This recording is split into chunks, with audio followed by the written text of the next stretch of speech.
Okay, let's dive in. We've got a fascinating stack of research here, all focused on green hydrogen. The stuff everyone's calling the clean fuel of the future. Absolutely. It's seen as vital for cleaning up industries, especially the heavy hitters like shipping and moving away from fossil fuels. We know traditional hydrogen production actually pumps out a lot of CO2. hmm Methods like steam methane reforming are pretty emission intensive. hmm So green hydrogen made using renewables is key for hitting those climate targets. Right, and the main clean way to make it is splitting water electrolysis. Yeah, Zap water with clean electricity, get hydrogen and oxygen. exactly. Solar wind power. That's the ideal setup. But here's the twist, right? The water they usually use, it's pure fresh water. It is. And the amount we might need. It's pretty staggering. Like, how much are we talking? Well, projections for meeting global demand by, say, 2050. Right. It could mean billions of gallons of water every single year. One rough estimate puts it near like 4,700 gigaliters annually globally. Wow, billions of gallons per year. Now, if that's all coming from fresh water, you have to ask, especially near coasts where you might build these plants, is that sustainable? That's the major concern. Water scarcity is already a big issue in many places. So it begs the obvious question, why not just use seawater? I mean, the planet's covered in it. It seems like the perfect solution, doesn't it? An almost limitless resource. But as all this research makes very clear, it's really not as simple as just dipping some wires in the ocean. Okay, so that's our mission for this deep dive then. We're going to unpack the huge promise of using seawater for green hydrogen. And dig into the, well, surprising technical hurdles. And explore the really clever solutions researchers are cooking up. Because you're right, it's way more complex than it looks. So, just to recap the big picture, green hydrogen is essential for climate goals. Water electrolysis with renewables is the clean way to make it. And connecting this back to you, the listener, if the world needs that much hydrogen, drawing billions of gallons of fresh water, especially in coastal or dry areas, well, you can see the potential problem. Which is exactly why using seawater is such a hot topic in research and development right now. Okay, so remind us of the basic process again. Splitting water. Right.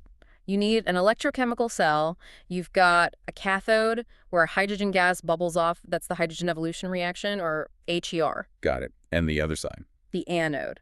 That's where oxygen should be produced. The oxygen evolution reaction, OER. You need electricity, of course. There's a minimum voltage, thermodynamically, about 1.23 volts. But in reality, you need more juice to make it happen at a decent speed. Exactly. You always need a bit more voltage, called overpotential, to get things moving efficiently. Okay, so that's pure water. Now, the catch with seawater... Seawater isn't just HRO, it's... Well, the papers call it a complex cocktail, full of dissolved salts, especially sodium chloride. Salt, basically. Lots of salt, yeah. Plus other ions, magnesium, calcium, even microbes, little bits of sediment. It's a soup. And that soup makes direct electrolysis difficult. Much more difficult than using pure water, yes. All those extra ingredients, they interfere, they mess with the reactions, they can damage the equipment. Let's focus on the biggest headache. You mentioned the anode side, where oxygen is supposed to form. Right, that's where the main drama happens. We want OER, oxygen evolution. But seawater is loaded with chloride ions, Cl- from the salt. And they don't just sit there. Oh, no. They are very keen to react, too. They jump into the fray, leading to a competing reaction, the chloride evolution reaction, CLER. CLER. Okay, and why is that bad?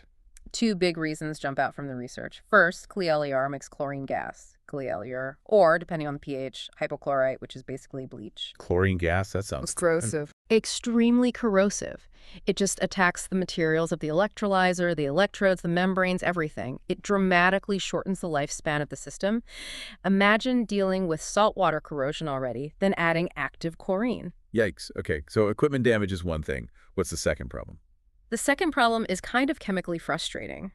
Even though making oxygen, OER, is actually the preferred reaction from an energy standpoint, it's thermodynamically favored. Meaning it takes less overall energy. Right. But the chloride reaction, CLER, is kinetically favored. Kinetically favored, meaning... Meaning it's just faster. It's easier for the chloride ions to react at the anode surface than it is for the water molecules to undergo the more complex OER process. Think of it like two pathways. OER involves 4 electrons transferring. CLER only involves 2. Those 2 electron steps often have a lower activation barrier. They get going more easily. Okay. So it's like chloride has a shortcut. Even if the oxygen route is ultimately the better destination energy-wise, Hmm. chloride wins the sprint. That's a great way to put it. It gets off the starting blocks faster, and it's not just chloride causing trouble. Oh, well. Other ions in seawater, like magnesium and calcium, M2O and KO, they tend to precipitate out. They form solid deposits, like scale, on the electrodes and membranes. Fouling, right, Yeah, like in pipes. exactly. That blocks active sites, increases resistance, reduces performance, kills durability. Plus, you've got random solid bits, microorganisms. Conventional systems just aren't designed for that kind of abuse. Okay, it's a real minefield chemically and physically. Uh-huh. So how are researchers tackling this? What are the main strategies? Broadly, there seem to be two main paths being pursued seriously. Okay. Path number one is maybe the more straightforward one conceptually, pre-treatment. Basically, clean the seawater before you try to split it. So purify it first. Make it more like the fresh water that current electrolyzers like. Precisely. Technologies like reverse osmosis, RO, are well established for desalination.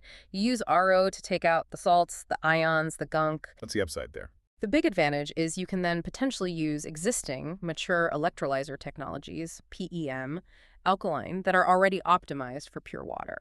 You leverage what we already know how to build and operate. Makes sense for getting things moving faster. But I sense a but coming. There's always a but.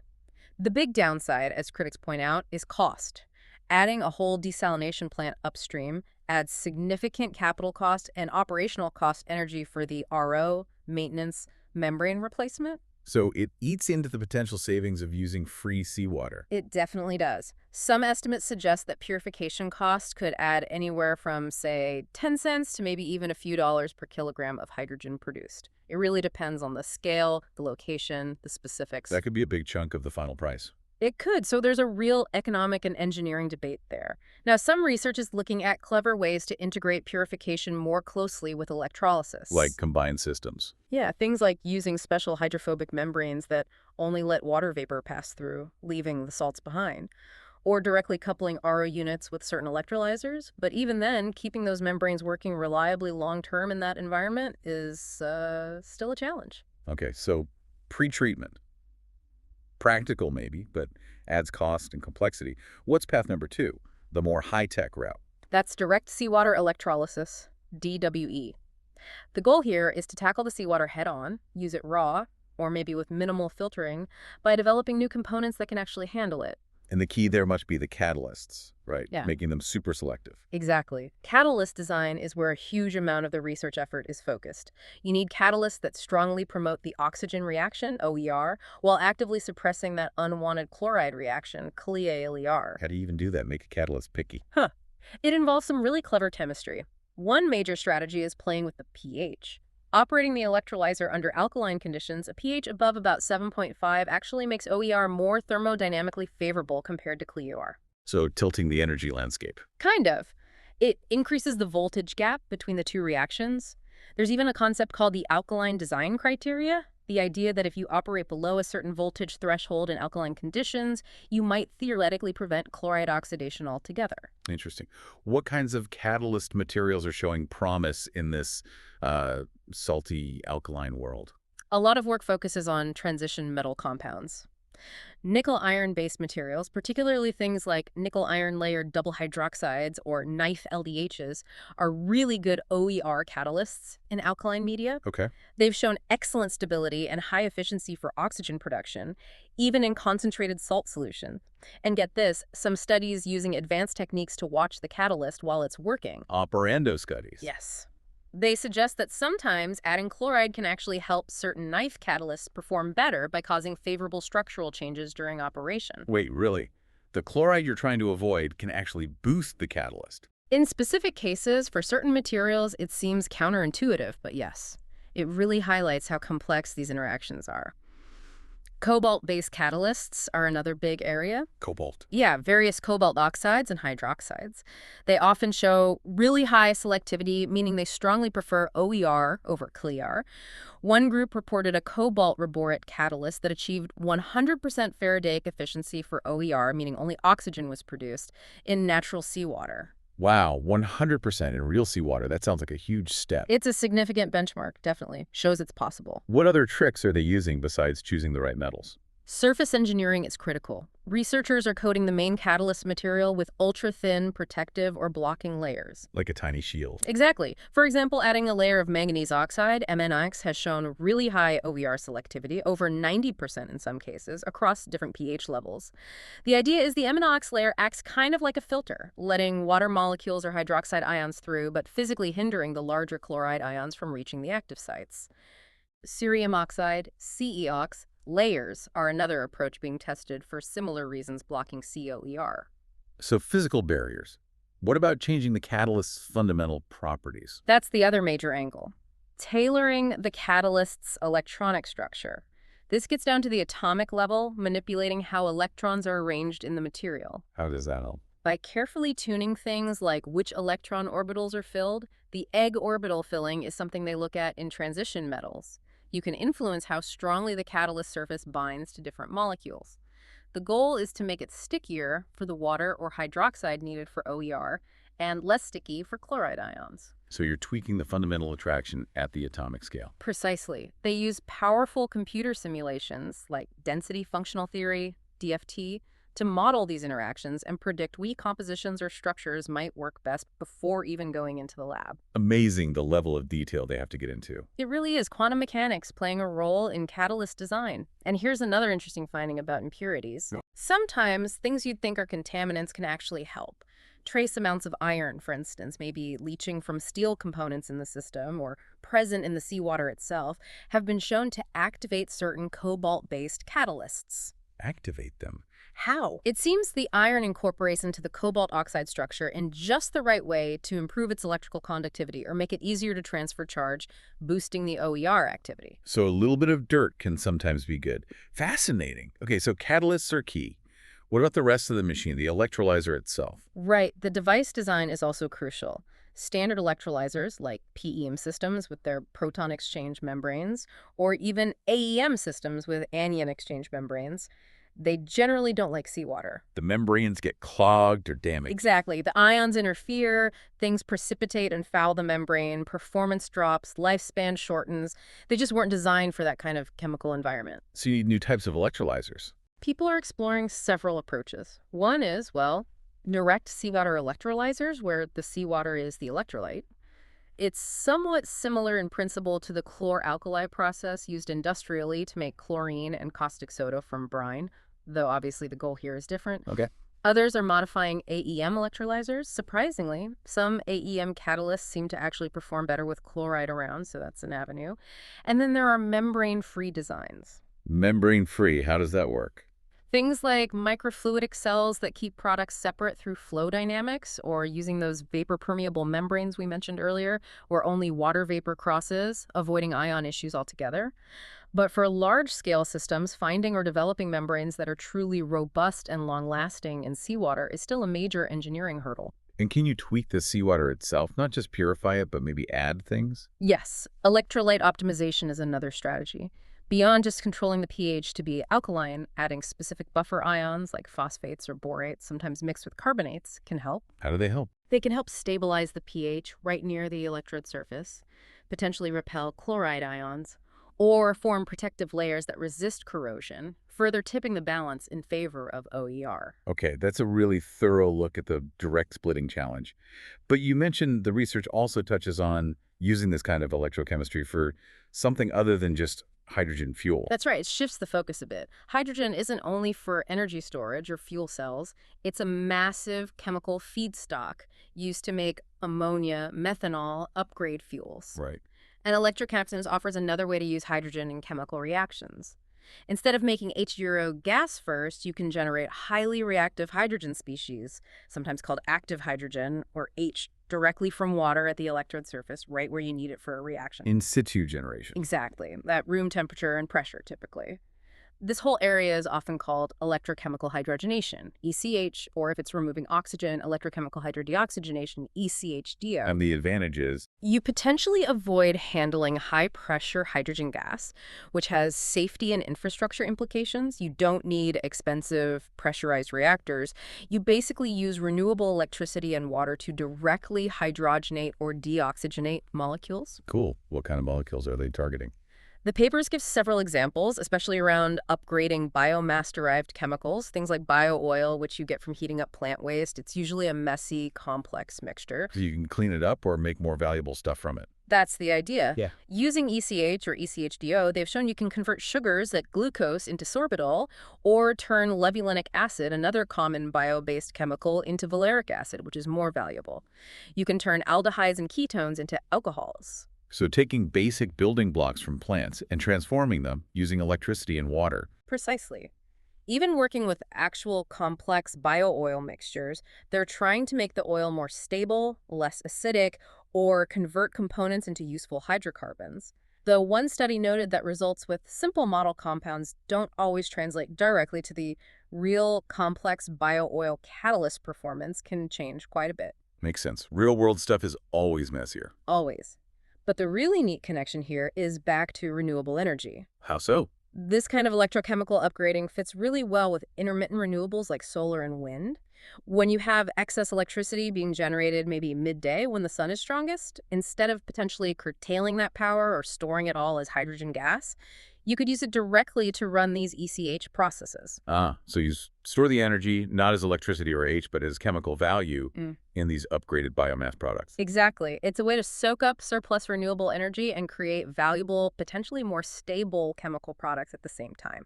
Makes the grid more flexible, turns waste streams into resources. That is a really smart application.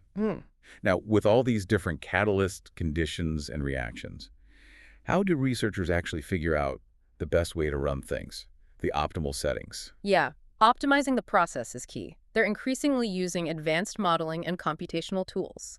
One paper we looked at mentioned using a combination of techniques. Like what? They use something called ANFI, Adaptive Neurofuzzy Inference Systems, which is a type of machine learning that combines neural networks and fuzzy logic. It's sophisticated stuff. And paired it with an optimization algorithm called, and I love this name, the Pelican Optimization Algorithm. The Pelican Optimization Algorithm. It's seriously apparently inspired by pelicans' hunting behavior. But names aside, these sophisticated algorithms help them sift through all the variables: voltage, reaction time, how much catalyst to use, temperature, maybe flow rate, to predict the conditions that will give the maximum hydrogen yield or the highest conversion efficiency for those ECH reactions. So using AI and clever algorithms to fine-tune the process. Exactly, and these models consistently show that the applied voltage is usually one of the most critical factors influencing the outcome, along with things like catalyst loading and how long you run the reaction.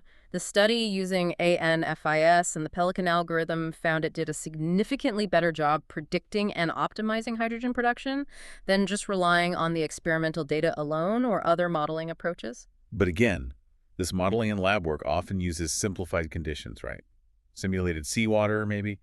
How well does it hold up in the real ocean? That is the million-dollar question, and a point strongly emphasized in the research. Lab studies with artificial seawater or pure chemicals are absolutely essential for figuring out the basic science, testing new catalyst ideas in a controlled way. But natural seawater is a different beast altogether. It's dynamic, its composition changes depending on where you are, the season, the depth.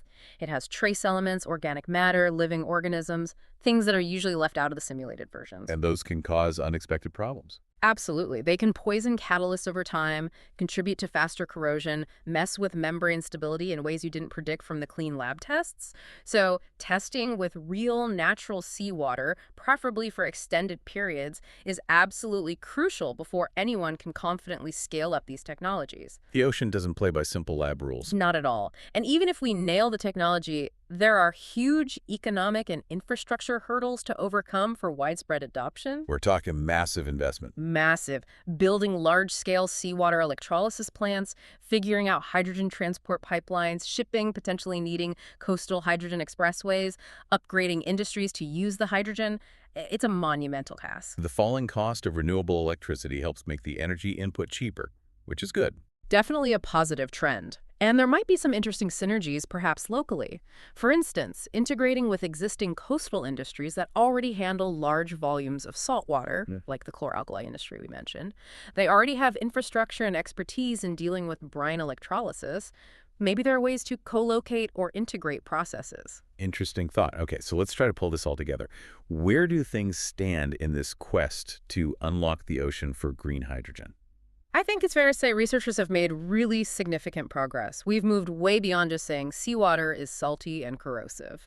There's a much deeper, more fundamental understanding of the specific chemical challenges, especially the OER versus CLAL-ER competition at the anode. On real progress on solutions. Yes. Clever catalyst design is happening at the atomic level, engineering surfaces, tuning electronic properties, finding materials that are selective and hopefully durable. People are exploring entirely new electrolyzer concepts designed specifically for seawater. And they're using sophisticated optimization tools to squeeze out better performance. The goal being systems that can eventually compete with freshwater electrolysis in terms of efficiency and lifespan, while handling real seawater reliably at scale. That's the ultimate aim. It's a tough challenge, requiring innovation across chemistry, materials science, and engineering. Right. So we've covered a lot. The urgent need for green hydrogen, the huge appeal, but also the huge challenges of using seawater, the clever chemical strategies being developed, from catalysts to reactors. And even those other fascinating electrochemical applications like upgrading biomass using just water and renewable power. It's definitely not a simple flick of a switch.